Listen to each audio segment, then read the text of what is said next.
అంశం ఏదైతే రాష్ట్రంలో గత వారం 10 రోజుల నుండి నెల రోజుల నుండి కూడా చర్చనీయాంశంగా మారుతూ ఉంది. హెచ్సియు యూనివర్సిటీ సంబంధించిన భూములు 400 ఎకరాల భూముల విషయంలో కూడా రాష్ట్ర ప్రభుత్వం అంటే అమ్మడానికి జేసీబీలు పెట్టి కూడా అదంతా సాఫ్ చేపించడం జరిగింది. దాని మీద కేటీఆర్ గారు కూడా మాట్లాడుతున్నారు. బీజేపీ కూడా స్టాండ్ అంటే బీఆర్ఎస్ బీజేపీ కూడా స్టాండ్ తీసుకోవడం జరిగింది. సో ఏం చెప్తారు మరి ఆ భూముల విషయంలో మీరేం చెప్తారు? చూడండి, భూములు అమ్మడంలో తప్పులేదు. ప్రభుత్వానికి అవసరాన్ని బట్టి ఆ భూములను అమ్ముకోవడం చేయడము జరుగుతూ ఉంటుంది.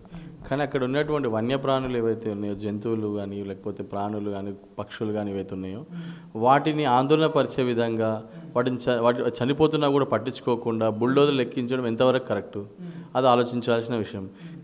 ఇదే విద్యార్థులు బయటకు వచ్చి ప్రశ్నిస్తే వాళ్ళని గుంటనక్కల కింద వాళ్ళని చూస్తే ఏ విధంగా ఉంటుంది? ఈరోజు ఒక విద్యార్థి నువ్వు గుంటనక్క చూస్తున్నావు, ఓటేసుకున్నాడేమో విద్యార్థి కావాలి, ఓటేసుకున్నాడేమో స్కూటీ ఇస్తా అంటావు, ఓటేసుకున్నాడేమో నువ్వు పెన్షన్ ఇస్తా అంటావు. మరి ఈరోజు ఎందుకు వాళ్ళు గుంటనక్కలు అయ్యారు? నీకు నేను ఏమంటున్నానంటే, నీకు అక్కడనే ఎందుకు తీసుకోవాలని ఉంది? ప్రభుత్వ భూమి చాలా చోట్ల ఉంది, మరి అక్కడ పట్టించుకోవచ్చు కదా, అక్కడ తీసుకోవచ్చు కదా, ఇక్కడ నేను తీసుకోవాల్సిన అవసరం ఉంది. దయచేసి దాని వెనక్కి తగ్గకపోతే దాని యొక్క ఉద్రిక్తత వేరేలాగా ఉంటుంది, దాని యొక్క విప్లవం వేరేలాగా మారుతుందని చెప్పి తెలియజేస్తాను. అదంతా గవర్నమెంట్కి సంబంధించిన భూమి, యూనివర్సిటీకి సంబంధించిన భూమి కాదంటూ కూడా రాష్ట్ర ప్రభుత్వం చెప్తున్నమాట కదా, ఏం చెప్తారు?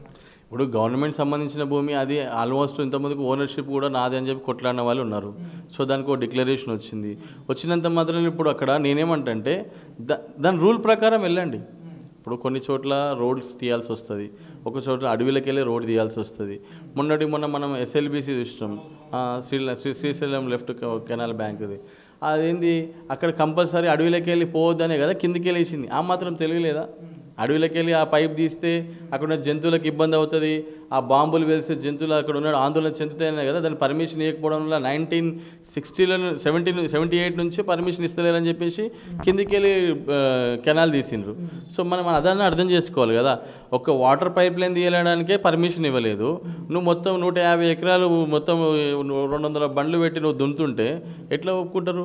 అంటే నేనేమంటే ఎన్విరాన్మెంట్కి విరుద్ధంగా పోవద్దు అని నేను చెప్తున్నా. నీది గవర్నమెంట్ భూమా లేకపోతే అది ప్రైవేట్ భూమా అని ఎవరు అడుగుతలేరు ఇక్కడ విషయం.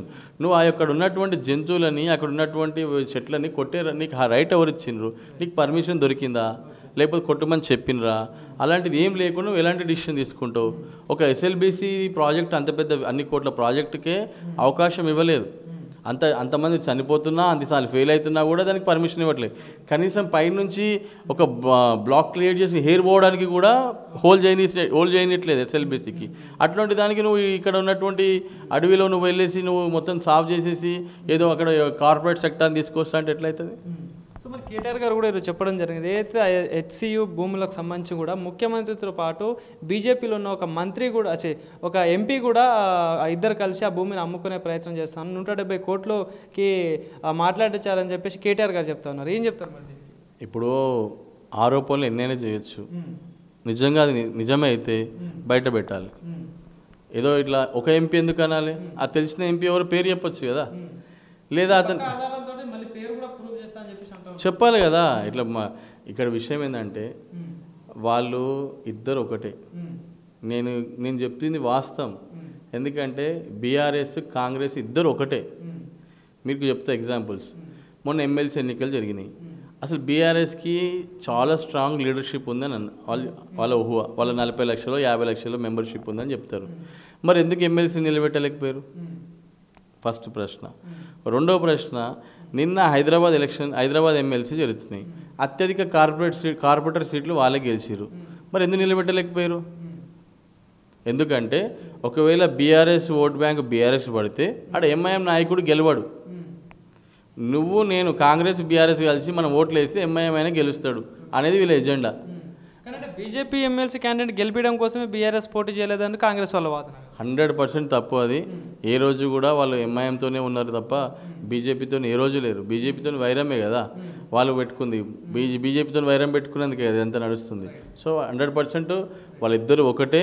అనేక చోట్లల్లో వాళ్ళిద్దరు ఒకటే అనేది ప్రజలు కూడా అర్థం చేసుకుంటా ఉన్నారు. నేను ఒకటి అడుగుతా ఉన్నాను ఈ సందర్భంగా, రేవంత్ రెడ్డి గారికి నిజంగా చిత్తశుద్ధి ఉంది కదా, మీ రాహుల్ గాంధీ గారు వచ్చి సభలో ఏం చెప్పారంటే 1,00,000 కోట్లు కక్కిస్తే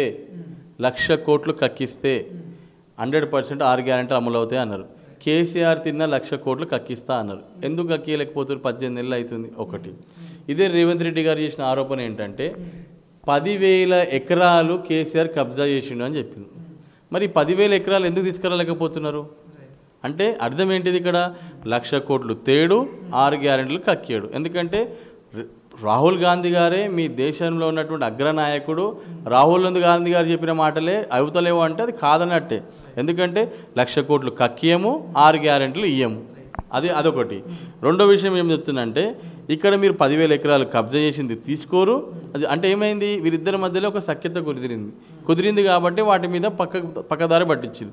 అసలు ప్రజలు ఎందుకు ఓటేసారు? నీకు కేసీఆర్ మీద వ్యతిరేకత ఉంది, కేసీఆర్ చాలా అహంకారంగా ఉన్నారు, కుటుంబానికే పరిమితమైంది పరిపాలన అని ఆ కోపంలో నువ్వు ఇచ్చినటువంటి 6 గ్యారెంటీలకి వాళ్ళు వంగి ఓటేయాల్సి వచ్చింది. ఇప్పుడు అవన్నీ అమలు చేయకపోతే రేపు నీకు తప్పకుండా రేపు వచ్చే స్థానిక ఎన్నికల్లో బుద్ధి చెప్తారు. ఇప్పటికే ఒకరు ఎమ్మెల్సీ నిలబడితే మీరు 3 నిలబడితే మేము 2 గెలిచినాం అంటే బీజేపీ అనే పర్సెంటేజ్ రోజు రోజుకి పెరిగిపోతూ ఉంది.